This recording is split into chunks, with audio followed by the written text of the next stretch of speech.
So the first section is on this term polymorphous populism, which is in the second part of my title, but I think a slightly exotic term, so I thought I would engage with it right away.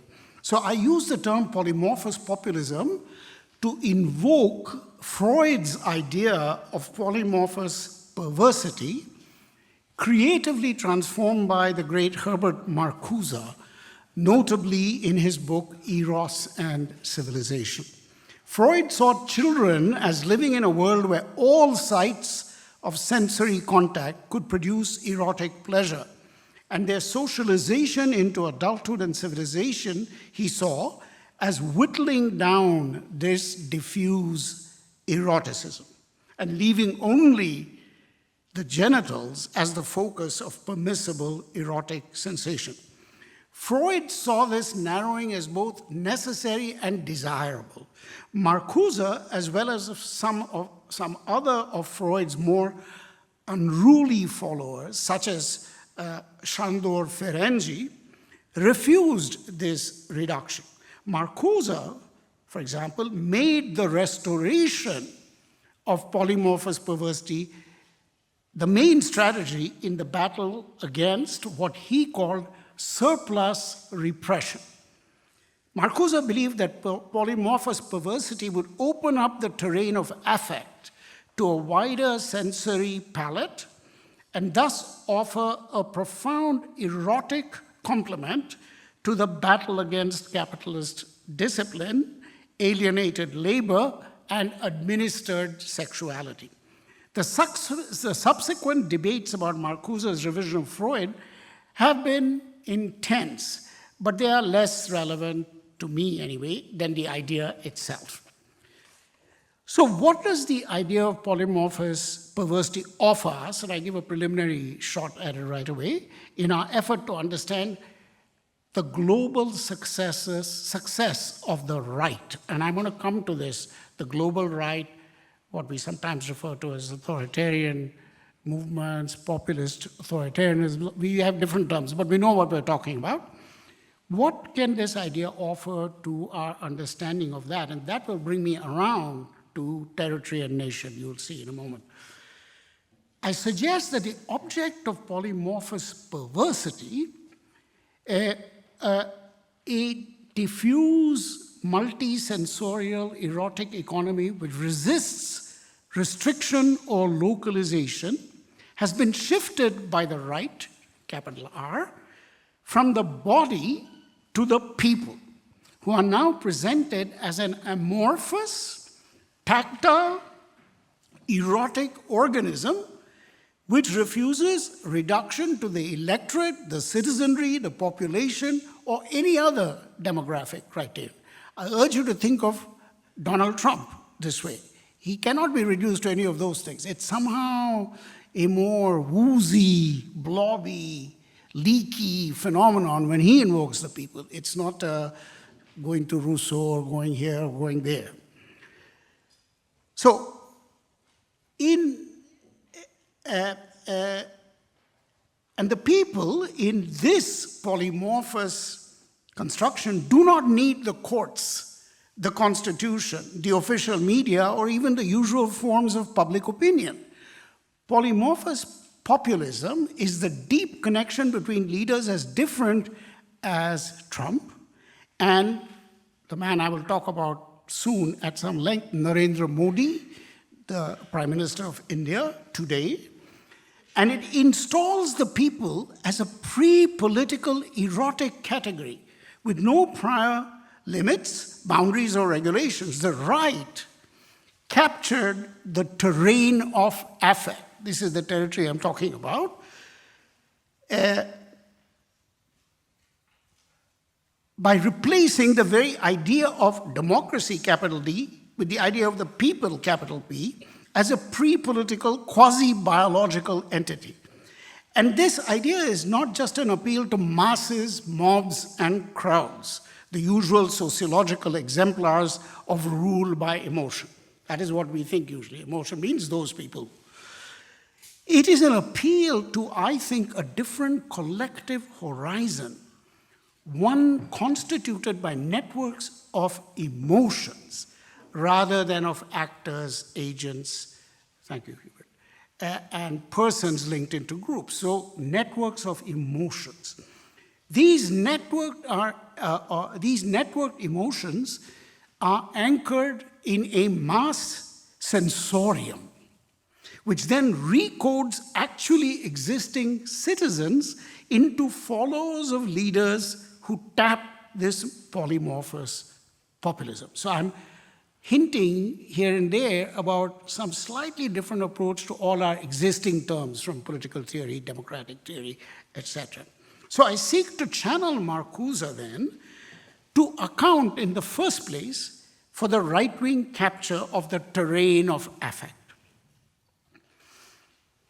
I believe that the real battleground, or the primary battleground, is not the economy by any definition, but affect, also broadly defined. The forces of left liberalism, represented by everyone in this room, I imagine, certainly me, lost the battle over the economy because of the worldwide increase in wealth, wages, and social extras, because capitalism delivered on some of its promises for affluence, even if highly unequally, as many people have pointed out in Germany and elsewhere.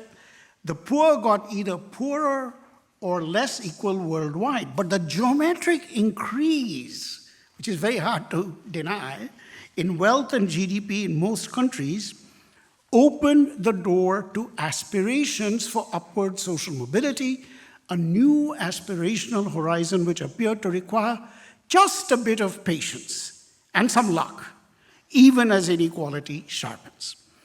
It looks as if the left is losing the battle in the terrain of affect as well. That is not just in regard to the economy. But here I focus on the obverse question: how did the right capture this terrain? The usual answer is rarely stated explicitly, but it relies on the liberal view of demagoguery and propaganda, in which demagogues appeal to the baser instincts of mankind and are an easy path to the hearts and minds of poorer, less educated, subaltern populations. These populations are viewed, or these leaders are viewed as catering to demotic prejudices, vulgar pleasures, and vernacular ressentiment. They are an ideological version of those circuses which seek to distract from the scarcity of bread. In short, in this view, insofar as the life of emotions is reductive, or seen as reductive, inflammatory, and pre-rational, it is felt that the right has a natural appeal to the untutored mob. It is evident that this view of demagoguery and propaganda is itself elitist and prejudiced, since it sees the terrain of affect itself through a Cartesian lens, in which the left is reason and the right is emotion. There is a more thoughtful way, I think, to account for the emotional currency which the right has made its own. And that path will bring us to territory and also to the example of India today. And now I switch gears to come back to the main track of my argument, to the question which has obsessed me for basically about 40 years. It won't go away, I won't leave it alone, and it won't leave me alone. And that is the question of the nation form. And I have said in many writings again and again, in spite of thousands of changes in the global economy, in transnational sovereignties, in this and that, it won't go away. We all know this. We can wish and hope and think what we like. It's there. It's always there. And the central question that has obsessed me, because I don't have an answer to it, and I'm still looking, so today's talk is another look for an answer, looking this way rather than that way, to why does a nation produce so much attachment? In other words, why is it the only large-scale social form for which people will kill or die? Now, people will do it for other things, but they are insofar as they are somewhat national, in the way they work. So here, notice I'm against the family-based theory of these things. If anything is like a family, will become a little bit like that. I think it's the reverse. I think it's the nation. I'll try and sketch why, but I have been asking this question because if you go back to the classics on nationalism, such as Benedict Anderson, who rightly said, why would people kill and die for this? He has no answer. Honestly, he has no answer. He talks about cartography, he talks about this, and he's a great thinker. Foucault also took his shot at this big, and these are big minds, these are heavyweights, so to speak, 800-pound gorillas. But on this question, they have no clear answer. And there are others, also giants, Stuart Hall, this one, that one, even Said. They tell us a lot. We learn a lot. But if I ask a simple question, why are people, this is, as I have said again, ad infinitum, but I have to repeat it. The nation is young, it's artificial, and it's plainly fragile. Yet people will go to any lengths, including life and death, their lives, other people's lives, for this abstraction, which is at a certain level. So if you take the scale and say, please go and die for the world, people will laugh in your face. But if people, I said this in 1996, if you're a member of the American Medical Association as a doctor and somebody tells you, go for a war, let's kill all the psychologists because we are doctors, you'll laugh in their faces. Who's going to kill or die for being in this or that profession or Berouf or something like that? People laugh in your face. Not only they won't do it, they'll laugh. But a nation, very abstract, very arbitrary, and very young. People will do this for, and people all over the world. It's the governing form. Again, I've been one of the people who was hoping at one time that other things were beginning, transnational loyalties, diasporas, this, that. Now I look and look and look, and the answer is, yeah, they're all there, and so is the nation, running across all of them and surviving all of them. So I just want to let you know that this is my problem, that love of the nation then is no mere figure of speech. Parades bring people to their feet, national anthems produce lumps in the throat, and flags induce tears in the eye. Insults to national honor can greatly assist internal mobilization, and violations of national sovereignty can create irate mobs. Sacrifice, passion, anger, hate are all part of the symphony of affects in which love, here love of the nation, is the orchestrating force. So regularly has love of the nation been invoked by nationalists through every medium of communication that we have ceased to pay attention because we are inured to it. We hear it all the time. To what is this thing about? So we have ceased to examine it, I think, in the way we should. So, can this peculiar affective mode be illuminated? This is my question, by examining the principle of territorial sovereignty, which comes straight, I think, to the heart of today and this conference and your project, and that's why I'm very admiring of what you're doing. Yes, if we recognize that love of the nation is both a peculiar form of love and also the love of a peculiar kind of object. Consider first what sort of love it is. It is neither erotic nor agapic, to invoke the classic distinction between Greeks and Christians. It is both. It is erotic in the sense that it involves the sensation of connection, possession, and pleasure. It is agapic in the sense that it is communal, selfless, and even abstract. It is this peculiar sort of love to which we gave the name patriotism, which, as you know, some people have said is not exactly nationalism. That's a tricky business because it's a slippery slope. The history of patriotism, and you might say matriotism, as a sentiment, because India, for example, is Mother India, that's a whole another question. Why are some places father and some places the mother? The history of patriotism and matriotism as a sentiment, as sentiments, is yet to be written. But when it is written, it will solve some part of the puzzle of what may be described, and I have described some years ago in a kind of critical engagement with the great Jürgen Habermas as full attachment. Full attachment. By full attachment, I meant then and I mean now that surplus of affect, which exceeds civic commitment, attribution of legitimacy to a state, or even what Habermas himself has called constitutional patriotism. It's a surplus. It cannot be reduced to things. And to his credit, I think Habermas knew that constitutional patriotism is just a good thing to want or to have, but it doesn't address this surplus.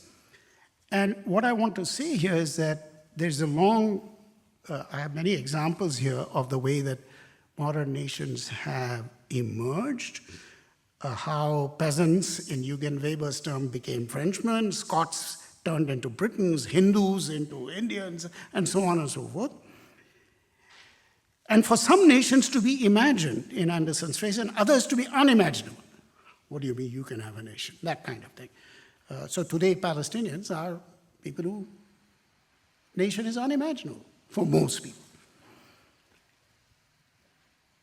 And of course, national memory requires large amounts of forgetting, notably the forgetting of prior nodes of identification, previous enmities, more intimate attachments, but they have to be put in delete. How does this happen? Another tough question. And there's a big literature on it. And the person that I take my inspiration from here is, I think, one of the best respondents to the fact that blood, race, language, history, even culture, all have pre-national expressions and non-national applications. So what's the national special thing about them? You can't just say, well, it's language, it's blood. Well, language is everywhere, blood is everywhere. Everywhere, I mean, in every place and in every century. So you can't identify the nation state with one of those things. So the inspiration I get, and some of you may know that I've also in this lifelong obsession been trying to distinguish words like land, territory, soil, which is where a lot of the folkish thinking comes from. These are not the same. So land goes straight to property. Soil, not so. And territory, yet more complex. So these words have to be unpacked. I've written on that explicitly in the past, so I won't repeat. I will say the person who has inspired me about this question, which goes to then why the left has lost its claim on the terrain of affect, how the right has captured it, which we should understand in a non-elitist, non-patronizing way, where we are reason and they are emotion. That gets us exactly nowhere. It's highly stereotyping, prejudiced, and unproductive view. I mean, it doesn't take you anywhere. It's name-calling. So I can do that, and Kamala Harris can do that to Trump, as Trump does to her. But it makes no progress for us. But the thinker in question who long ago inspired me, again, this is not a recent discovery, is Etienne Balibar, who, along with 2 or 3 other people, but not many, wrote about nation in his book on class, race, etc. An insight that was head-changing for me. Namely, it's not nations that produce violence. We know that. Armies, they fight, they shed blood. But violence that produces nations. In other words, you need blood to be shed by armies. And then the question becomes, how do the armies get recruited? There are other more fine-grained questions. But those experiences with the enactment of violence is when the affect of nationalism gets generated, implanted, and installed. It may not be 100% successful, but the key is don't get it wrong and say, well, nations are there, so we have a bloody and violent world. No, we have a bloody and violent world which nations employ to their advantage through all kinds of practices, of which the obvious ones are the war, military blood spilled, sacrifice, etc., but also schooling. The great work that we have from Bourdieu and many others, that schooling is a violent process. And it's a violent in all kinds of ways, including corporal punishment and so on and so forth. Penal institutions. Therefore, Foucault is useful, but you have to have a basic insight first, that the nation does not precede, that the nation comes out of it. So I take something serious from that, and therefore I use it to explain how we can get to full attachment. And by full attachment, I mean that surplus which sets the nation apart happens because in the history of modern nationalisms, wherever they are, you will find a creative use of violence to produce, reproduce, and maintain the affect surrounding the nation. And here I should mention in parentheses that that is never self-sustaining. It's an endless labor. So it's not like you kick nationalism off and then you watch it run on its own. And you might say, looking back to the darkest periods in German history, the 20th century, that, for example, the Nazis may well have thought that they created a machine and then you just let the machine run, fuel it here and there, tinker with the parts. No, you have to keep it working. A lot of what Hitler did and his regime did was an unconscious recognition that you have to keep the fire stoked. You cannot just set the machine in place and let it run. But it's not only Germany in the first half of the 20th century, but many, many, many places where we can see that the challenge of full attachment, that is to say attachment which goes above and beyond anything functional or utilitarian, it also goes beyond, far beyond, something that I think someone like Habermas is in this way very much caught in Weberian thinking. And Max Weber is one of my heroes. I think of myself as a dwarf sitting on his shoulders. So this is not at all a general critique of the great Weber. But he did spend a tremendous amount of his work on a key word, legitimation. Now that word, which Habermas picks up, legitimation crisis. Where did the word come from? Nobody else in the first half of the 20th century in Germany or late 19th century was worrying about legitimacy. Weber was. Others may have been aware of it, but he spent a lot of energy on it, and now I realize it somehow does not get you to the productive power of violence in creating this sentiment. Because legitimation is a kind of slightly civic sentiment. It's soft, it's cuddly, it's nice. I'm legitimate. Anybody can claim that, and people over time, kings, empires, monarchs, heads of charismatic movements, everybody says, you know, I can do this because my father did this. I mean, some kind of Weberian legitimacy, but that is, at the end, a bit anemic. It does not explain the fierce surplus of affect and attachment. So you can point to other words, but legitimacy or legitimation is the big one which can put you on the wrong track. It can put you on the track of, yeah, well, there's a kind of legitimacy crisis, or there's deficiency in legitimacy, or this or that. Well, maybe so, but it doesn't give the whole answer. The whole answer has to be a bypass of that into a direct set of questions about full attachment. And I want to say there are various moves. One of them is Ben Anderson, but there are others which I think don't quite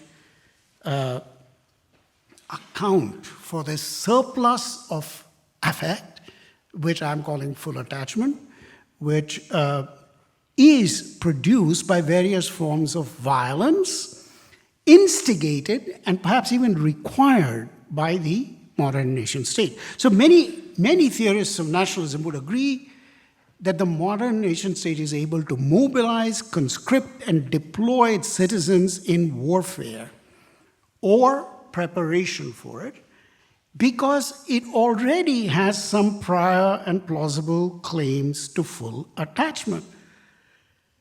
But the truth is that the key is what is different about the nation. So to say it's a little bit like the church, the point is it's crucially not the church. So the fact that it manages to make me feel there is something sacred about it, and for that I will die and kill, but it's still not the Christian order or the Protestant order or Luther or this or that. There's a difference. And if you can't account for the difference, which always happens in these moves, these explanatory moves. Well, it's again like a little bit like religion. Well, it's a little bit like religion, but many things are a little bit like religion, and other things are a little bit like the nation state. A little bit like, won't work. We have to go for what the linguists and others would call the distinctive feature. What's the thing that makes nationalism nationalism? Not a little bit like this and a little bit like that. That's hard, but that's why we have great projects like yours to at the end say, here's the answer. So I wait, I look for it, because it won't come today, I assure you. But I want to give you an example by way of conclusion, and let me just ask Hubert, how many minutes would you say I have? 10? 15, excellent, perfect, thank you. So now I turn, having laid the grounds a bit for what I'm saying, namely that Marcuse gives me an idea of the liquidity of and the fluidity of attachment to people, which is not just about erotics, but it's about populism. So you make people a very loose thing. And if it's so loose, free-flowing, liquid, and endemic, who cares about courts? Who cares about, other forms of public opinion? They're minor compared to all the rest. But if you take that Marcuse route and then come to the nation, which I do think is a special site, as I said, of this kind of excess of attachment, which you don't find for many other things in the same way, at the aggregate or macro level. Yes, of course, if somebody attacks my wife and children or my husband and children, yeah, I will feel all kinds of things. But that's not a scalable analysis. So the idea of, the nation is one big family. Well, yes, then the family is one small nation. So that's the end of sociology. You have a textbook of sociology will be 5 pages, We have 5 forms, one is small, one is big, and we don't understand all of them. So clearly we can't go that way. So I'm interested in that level. And we know that's not a minor level, even in our world today. So I want to turn to Modi's India. So by way of quick background, for those of you who may not spend day and night thinking about Narendra Modi and his party, to remind you, first of all, population of India is 1.4 billion. So even if you have only very minor interest in Modi, let me say that minor interest is applying to 1.4 billion people out of the population of 7. You add China, you go beyond half. So if you explain India and China, you've explained numerically a very large proportion of it. But those of us who labor in India studies and teach about India or South Asia, no, you can't just rely on that, because there's a long history of minorization, marginalization. That's an area studies, that's the global South, that's that. Okay. But the truth is, it's a 1.4, now let me add, billion electoral democracy. How many examples do you have of that? It's Europe multiplied by I don't know how many, factor of how much. Or the US, a handsome 300 million. That's 10 times the size of Bombay, where I grew up, the city. So size counts, aggregation counts. It's a very big country, and it has been for 75 years a true electoral democracy, not some fake affair. 30, 40 years ago, when the wall was crumbling here in Germany and everything was going to hell for the Soviet Union, and the US was singing the songs of triumph of market, freedom, democracy, but already the bad stuff had begun in Eastern Europe, in Rwanda, etc. I made the outrageous suggestion in some informal context that maybe people should look at a place like India, which have been struggling with diversity, language, this, that. Oh, India, what are you talking about? Next thing you'll say is, people in Poland should go to Africa.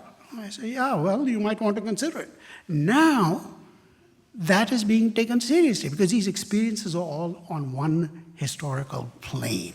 There's no waiting room of history where 2/3 of mankind is waiting for the message. What is happening in Boston? What is happening in the bowling alleys? Are we bowling alone or together? People don't care, because history has moved along, time has moved along. From that point of view, it's very important to pay attention. So what I will say is that in in India for the last approximately 25 years, perhaps more, the major party of Hindu fundamentalism has been making huge inroads and has moved from a marginal movement to a central force. Indeed, it's the ruling party today. The only analogy I can show for you is that AfD was today already fully in power in Germany, and everybody else was looking for a little bit of the vote. That's the Indian story.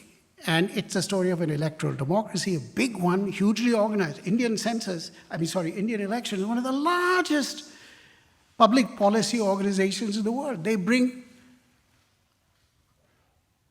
millions, I won't say billions because there are still people who don't have the vote, to the polls every few years. It's a miracle of organization, coordination, mobilization. It's also packed with corruption. It's been hijacked by various parties, but it is there. You can't say, oh, therefore, there's not a democracy. Yeah, compared to whom? So it's a very serious endeavor, and it has been more or less successfully, slowly been taken over by the BJP, the party of the Hindu right, which is clearly, if nothing else, not only against Pakistan, but against India's Muslims wholesale. How many is that? 200 million.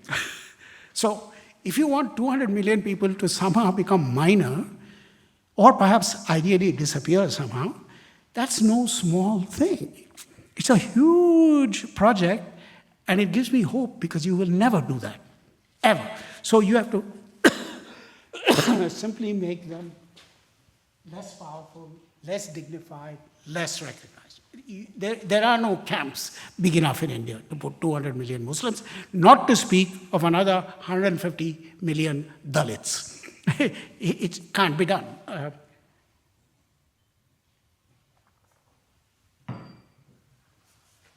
So, in the last election in 2020, early this year, there was pushback because Modi basically tried to undo democracy everywhere, in the parliament, in the courts, in the media, which is now basically in his pocket, and so on, but all without any coup.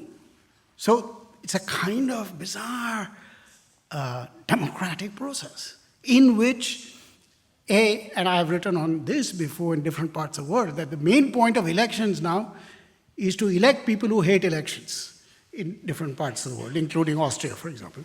So we have elections for people who are thoroughly anti-democratic. So, but you want to vote them into power. You don't want to just have a putsch. India is the same. It's happened that way.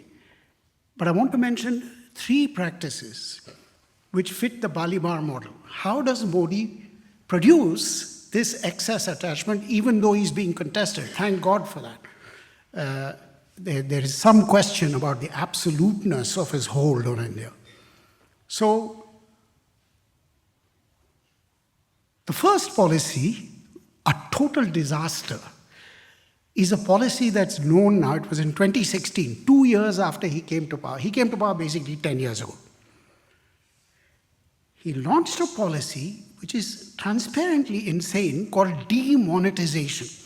And what he said was 2 currency notes, 500 rupees and 1,000 rupees, which are very important in India for all kinds of people purposes, are simply by fiat no longer viable. Boom! Here is a country, most of the people don't have bank accounts, they don't have ATMs, they're in a cash economy, petty traders, farmers. The rich, of course, didn't care. They just moved to the higher notes and they moved to their overseas bank accounts. They did this. They basically didn't have much of a complaint. But it created a horrendous amount of suffering. And the suffering was, I give the short version now, justified in the language of sacrifice. This is for the nation and so on. The policy was plainly insane. It didn't even, one of the excuses for it was it will eliminate corruption because people are using what they call black money. Well, all true, but the black money people have billions in bank accounts everywhere, in various assets, real estate. You're not going to touch them with 500 rupees. Or the only people you hurt are very poor or ordinary working class people. So it was a monumental failure. Even Modi doesn't talk about it. but it had an insane touch in it. But the logic was sacrifice for the nation. Oh, is it painful? Well, that's the nation, you have to hurt. So it fits in a whole way that he has presented himself also as an ascetic, as a holy man. He's also, he's notoriously unmarried. So it's that side of the kind of Gandhian, I'm not engaged in the real world, etc. All completely manufactured, because he does it wearing, 4 watches, 10 designer glasses. That's the Modi story. I don't want to get started on it. But the second, so this is one. You suffer horribly, and the answer is you must give not blood, but some other form of suffering. The second place is a huge inflation in something all of you will recognize, but in India is at a high pitch, which is the cultification of military deaths on the India-Pakistan border. Kargil. There's a place called Kargil, which is now like become, I don't know what the analogy is, an event in 1999 where the Indians defeated their most intimate enemy, namely Pakistan, but the place of those deaths is worshipped now in 1,000 ways. And so this is an active maintenance and inflation of the loss of life in military action for the nation. Again, a known thing, but somewhat quieter in other places. Okay, Dunkirk, there's this, that. But this kind of national hysteria around Kargil and the Indian Army and its sacrifices is very cynical and very effective. That's a second. The third and last is the following. In a month before the elections of 2024, when eventually Modi did get a lot of pushback, lost a lot, now has a coalition government, he created an unbelievably huge temple called the Ram Mandir, Ram temple, the god, hero, warrior god Rama, very basic, very important, huge, in the city of Ayodhya, where in 1993, the Hindu right had destroyed a Muslim mosque. So it's on the site of that wound that this mega temple, unnecessary because there are many Ram temples. It's not like there's a gap that you're filling. But it's an enormous structure, and he was the center of the drama. The priests, the others were all minor. It was him as a combination of ascetic, king, Hindu king, etc., etc. Huge, huge image. Here's the denouement of that story. He did it very well. It was a huge spectacle. It mobilized that entire regional state, Uttar Pradesh. It created new train tracks, new airports, new hotels. It was just a massive effort. At the end, in that very town, his party got defeated. Because, of course, the town realized that they were mere props in some huge racket, some huge national racket, and they voted him down. And that was a huge embarrassment because the chief minister of the regional state actually had been a bit pissed off that Modi was dismissing him. So he pulled the plug of the rocket. So there's a story there, but the main one is on the very site he lost. But the point is the effort had echoes all over India and mobilized us for everywhere. So I'll conclude just by saying that these three are examples today, within the last 4 or 5 years, up to this year, of using different forms of violent mobilization. By the way, what I haven't mentioned is that the killing, public killing, rape, and legal abuse of Muslims, of women, and of Dalits is the steady noise behind all these big events. It is constantly going on. It's very risky to speak up as a Muslim or Dalit, and in many cases as a woman, and you all doubtless following the horrendous cases of physical violence against members of all these three categories. So that's the constant background noise against which these mobilizations are going on. So when I use violence, it's not simply because you build a temple that's violent. No, the temple is in the face of the Muslims there. So all this I can now conclude by saying the challenge for those of us who share some liberal progressive sentiments, is practically how to recapture some of the terrain of affect, and analytically how to really make progress on the peculiar nature of excess attachment to the nation form. So I stop. Thank you very much.